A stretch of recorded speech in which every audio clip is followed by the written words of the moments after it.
चरित मणि माणिक गुप्त प्रगट जहाँ जो जेई खानिक। का गुप्त और प्रगट दोनों। गुप्त कब तक है? जब तक जीवात्मा का तीसरी आंख का नहीं खुलता तब तक वो गुप्त यानी दिखाई सुनाई नहीं दे रही। और जैसे आंख का खुल जाएगा का वो प्रकट है, एकदम प्रकट तुम्हारे सामने खड़ी हो जाएगी, आपको विश्वास हो जाएगा। तब आपको संतों की युक्ति पर विश्वास होगा। ऐसे सुनने पढ़ने गाने बजाने भाषण स्पीच से जानकारी नहीं होती, संतुष्टि नहीं होती है। संतुष्टि तो पाने के बाद होती है। पाओगे जब जब उसको अपनी करनी में उतार लो गया। लगवाया सब लिखा पड़ी है। गोस्वामी महाराज ने अपना जीवन चरित्र सबसे खराब कहा है। कहा मौसम कौन कुटिल खल कामी, मेरे समान कोई दुष्ट नहीं, कोई कामी, कोई भोगी नहीं। ये अपने को शब्दों का प्रयोग किया। कहा जब मुझ जैसे कामी और गंदे खराब भोगी जीव पर सदगुरु की दया हो गई और हमको उन्होंने नामदान दे दिया। यानी सब कलयुग के गंदे खराब जीवों को सांत्वना देने के लिए, उनके साहस उनका मजबूत करने के लिए कह रहे कि मैं बहुत कामी था, अपनी स्त्री के घरों में एक मिनट रहने नहीं पाता था। तो कहानी आपने तो पढ़ी होगी। एक बार वो गाय चराने गए और स्त्री के मायके वाले आए, उसको बुला के ले गए। सावन का महीना था, रक्षाबंधन की ले गए। और जब गोस्वामी महाराज गाय चरा के आए, देखा घर की औरत गाय चली गई। बस वहीं से दौड़ पड़े, बखरे में देखिए, और रातों रात ससुराल में पहुंच गए। जब रात 12 बजे अपनी औरत के पास खड़े हुए तो औरत को देख के बड़ी शर्म आई। कहा लोग क्या कहेंगे, कैसा इसका आदमी है, ये पीछे भागा चला आया और रात में आ गया यहाँ। तो उसको बड़ा क्रोध आया है। तो उसी में उसने एक प्रहार किया है। गोस्वामी महाराज क्या कहा, लाज नाई आपको दौड़े आए साथ, दिख दिख ऐसे प्रेम को क्या कहूं मैं नाथ। धिक्कार है आपके ऐसे प्रेम को, तुम पीछे पीछे भागे चले आए। तुम्हें नहीं मालूम परिवार के लोग, गांव के लोग, समाज के लोग क्या कहेंगे। तब तक उस रत्नावली नाम था उनकी स्त्री का, रत्नावली ने दूसरा वार कर दिया, यानी डबल डोज लगा दिया उनको। कहा अस्थि चर्म ये देह में जामे जैसी प्रीति, और तैसी यदि भगवान में तो होत न तो भवभीत। कहा जितना प्रेम तुम्हारा मेरे चमड़े शरीर से, ये चमड़ा है कुछ नहीं, केवल चमड़ा है, एक काला एक गोरा है, कुछ है चमड़ा ही। कहा जितना प्रेम तुमको इस चमड़े के शरीर से, जिसमें खून और मांस हड्डी और मलमूत्र भरा है, अरे मतलब यानी इससे आपको इतना लगाव है। अगर इतना लगाव कहीं परमात्मा प्रभु भगवान से हो जाए तो हमारा तुम्हारा दोनों का कल्याण हो जाएगा। रत्ना की बात गोस्वामी के सीने में लाभ से लगी तो उनको ज्ञान हो गया, एक औरत मुझे समझा रही है। ज्ञान हो गया, उन्होंने वहीं पर तुरंत संकल्प ले लिया। कहा तू तिरिया मेरी ज्ञान की माता, तूने ज्ञान दियो। गोस्वामी दास भजे भगवाने, जा तिरिया तेरी सेज न चढ़ोगे। कहा जा आज के बाद तू मेरी ज्ञान गुरु हो गई, तुझसे मुझे ज्ञान मिल गया है। अब मेरा तुम्हारा पति पत्नी का रिश्ता खत्म। आज से मैं तेरी सेज पर नहीं चलूंगा और तेरे पीछे नहीं भागूंगा और न ही तुझको भजूंगा। अब तो मैं भगवान के पीछे भागूंगा। बस वहीं से उनको वैराग्य हो गया और गुरु की खोज में निकल पड़े। खोजते खोजते खोजते बहुत समय मुसीबत तकलीफ उठाते, रोते गाते, लेकिन अंत में जाती रही भावना जैसी गुरमुहूर्त देखी जैसे उनकी भावना गुरु के प्रति थी। सच्चा गुरु कब मिलेंगे? आत्मा को जगाने वाले, परमात्मा से मिलाने वाले, ये खोज उनकी थी। अंततो गत्वा जहाँ आशा का भाषा मन का यही तमाशा। जो आशा थी वो पूरी हो गई। उनको नरहरिदास लिखे। नरहरिदास ये समय के गुरु थे। वैसे गोसाई महाराज तो पूरे थे, लेकिन गुरु की महिमा, गौरव गरिमा को कायम करने के लिए सबने गुरु बनाया। गुरु को सबने आगे रखा कि गुरु की मर्यादा खत्म न हो। वैसे पूरे होते, उनको गुरु की जरूरत नहीं होती है, लेकिन सब तो पूरे हैं नहीं। इनको वो पूरा ज्ञान, आत्मज्ञान कैसे मिले, किससे मिलेगा? इसलिए मृत्यु मंडल में गुरु की प्रधानता हर युग में रही है। प्रेमियों, उनको नरहरिदास मिल गए, उन्होंने नामदान दे दिया। बस वो जुट गए, नाम की कमाई में जुट गए फिर, क्योंकि उधर से ठोकर लग चुकी थी, भोगों से उग चुके थे और वहां का जजमेंट परिणाम भी मिल चुका था औरत के द्वारा। तो उधर तो सोचना भी उनके लिए नहीं था। बस वो नामदान मिला नरहरिदास से और नाम की कमाई करने लगे। जब नाम की कमाई उन्होंने कर ली और उसका लाभ उनको मिला, तो सोचने लगे हो न हो कलयुग के कमजोर जीवों के लिए चलो ये मसाला लिख दिया जाए, बता दिया जाए। वो बेचारा कहाँ ढूंढेगा? तुम खोज भी नहीं सकते हो, पहचान भी नहीं सकते हो कौन गुरु, कौन संत, कौन सतगुरु है, कौन नामदान देता, कौन नहीं देता है। तो उन्होंने क्या किया, गोस्वामी जी महाराज ने पूरा जब नामदान का काम पूरा हो गया, तब उन्होंने लिखा उत्तरकांड में, क्या लिखा है कि जब मैंने गुरु नरहरिदास से नामदान मिला और पहले नाम का जब मैंने उच्चारण, यही पांचों नाम हमेशा रहे। सभी संतों ने पांच नाम का आधार है। कहा जब मैंने पहले नाम का स्मरण किया, जो आप सबको मिला हुआ है, जैसे पहला नाम का स्मरण किया तो क्या लिखते, क्या मिला, कौन मिले कि मोही बिलो कि राम मुस्काही अभी हसत तुर ते गए मुख माई। जब पहला नाम जो आपको मिला वो काल भगवान का नाम है। जब इनका नाम, ये रामचरितमानस में पांचों नाम लिखे, किसी विद्वान ने आज तक ढूंढ पाए ना। क्यों? वस्तु घरी धरी कहूं और है और खोजत तुम कहूं और जब वस्तु के भेदी मिले तो पावे ठोक ठोक। जब भेदी मुखर मिल जाएगा तब वो खजाना आपके हाथ लगेगा। तो बालकांड में क्या लिखा? बालकांड में बड़ा स्पष्ट शब्दों में कहा है, नाम निरंजन रूप धरा ही कौशल्या की गोद। कौशल्या की जो गोद में आए थे वो निरंजन के हुक्म से आए थे। और कहा कि और तुम तो सीधे उनका नाम जप रहे हो, जिनको राम ने भेजा। तुम राम के मालिक का स्मरण करते हो, उनसे भी आगे हो। जैसे पहला नाम लिया तो राम ने कहा मेरे मालिक पिता का नाम कौन ले रहा, बड़े सम्मान से याद कर रहा है, तो मेरा तो भाई है ये। फट से कहा मोह विलोक। जब मुझको देखा कि ये नाम भी ले रहे मेरे पिता का, रूप भी याद कर रहे हैं, स्थान भी याद कर रहे हैं और प्रणाम भी कर रहे हैं, सम्मान भी कर रहे हैं, तो फट से राम प्रकट हो गए।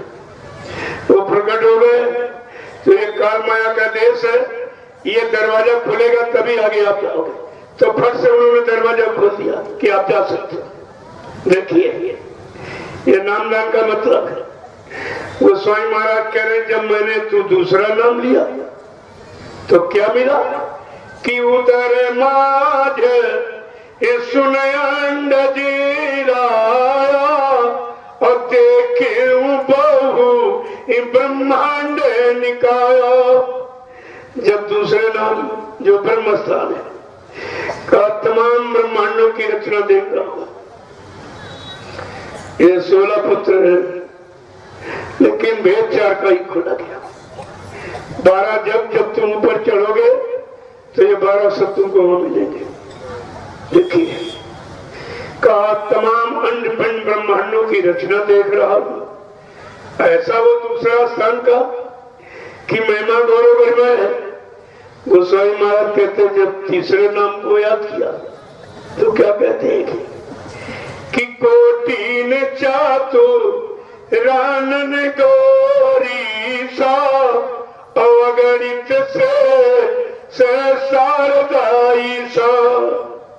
जब वहां पहुंचता तो करोड़ों ब्रह्मा, करोड़ों विष्णु, करोड़ों शंकर और शेष शारदा यह सब वहां पर बैठे दिखाई देते। सबका दर्शन हो रहा का कितना अच्छा स्थान है।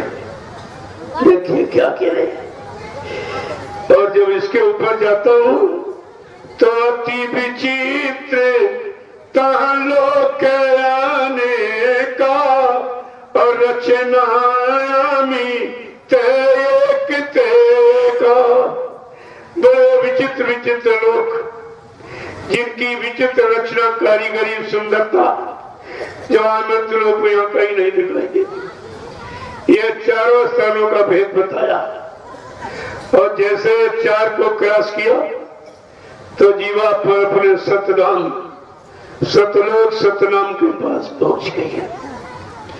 ये देखिए पूरा रात 5 नामों का और तुम्हारी रामचरितमानस में सब है।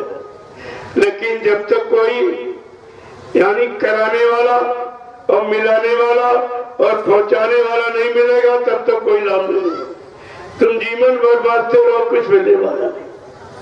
वैसे गोस्वामी जी महाराज ने रामचरितमानस तो बाद में लिखा, पहले घट रामायण लिखी थी। उन्होंने इस घट में ही कहा जो ये रोम रोम में रमा है बोल रहा यही राम है और जो भाव में रथ वो भरत इसी में है। जिसका मन सही लक्ष्य निशाने पर वो लक्ष्मण भी इसी में है। और शत्रुघ्न जिसने काम क्रोध लोभ मोह अहंकार जैसे शत्रुओं का हनन कर दिया हो वो शत्रुघ्न भी इसी मनुष्य शरीर में है। सब इसी घट में उन्होंने दर्शाया और कहा ये 10 इंद्रियों वाला रथ इसको हकने वाला मन दशरथ भी इसी में है और अहंकार रूपी रावण भी इसी में बैठा हुआ है। जब गोस्वामी महाराज ने यह राजघट का खोला काशी के ब्राह्मण विद्वानों ने बड़ा विरोध किया। कहा देखो ये न गंगा मान रहा, न जमुना मान रहा, न अथर पर न पानी मांग रहा, न मंदिर मान रहा, न मतलब यानी ये कैसा है। अब उनको क्या मालूम, वो अंदर का भेद बता रहे। उनकी जीवात्मा की आंख खुली है, कान खुला है और इन सब सुनने वालों का न आंख खुली न कान खुला। ये तो बेचारे विरोधी करेंगे। बड़ा विरोध काशी में हुआ। काशी के ब्राह्मण विद्वानों सन्यासियों ने गोस्वामी जी महाराज का इतना विरोध किया कि उनको मार डालने को तैयार हुए। कर मारो उसको जान से, ये सारा खत्म कर रहा, कुछ नहीं मान रहा। तो संत महापुरुषों को जब तंग करोगे, परेशान करोगे, बदनाम कलंकित करोगे तो वो श्राप तो देते नहीं। वो दया के सागर हैं, वो दया करने आए, श्राप देने नहीं आए। लेकिन अगर तरीका उन्होंने बदल दिया तो तुम्हारा जीवन निकल जाएगा, मिलेगा कुछ नहीं। जब उनको सताया उन्होंने तरीका बदल दिया और उत्तरकांड में लिख के भी रखा है कि मैं देखो तरीके को बदल रहा हूं। क्या लिखा कि हरित भूम तृण संकुल और समुझ परते नहीं पंच और जिम्बा खंड विवाद थे और लुप्त भय सदग्रंथ। कहा जैसे बरसात में जब हरी हरी घास उगाती है तो ये 60 रास्ते पगडंडी मार्ग अवरुद्ध हो जाते, बंद हो जाते, दिखाई नहीं देते घास की वजह से।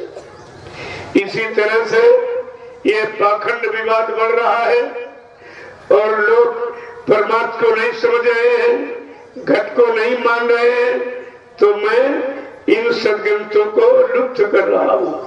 हरित भूम तम संकुल समुझ परत नहीं पंथ, जिन पाखंड विवाद से लुप्त भय सदग्रंथ। मैं पाखंड विवाद बढ़ने के कारण सारे सदग्रंथों को लुप्त कर रहा हूँ। जो सच्चाई के ग्रंथ, जीवात्मा को जगाने वाले, परमात्मा से मिलाने वाले, जीवात्मा को उसके घर मुकाम मंडल लोग पहुंचाने वाले, सारे सत्य ग्रंथों को मैं बंद कर रहा हूँ। जब सत्य का ग्रंथ ही बंद हो गए तो तुम्हें सत्य मिलेगा कहां? उसी झूठ में सब फंस गए।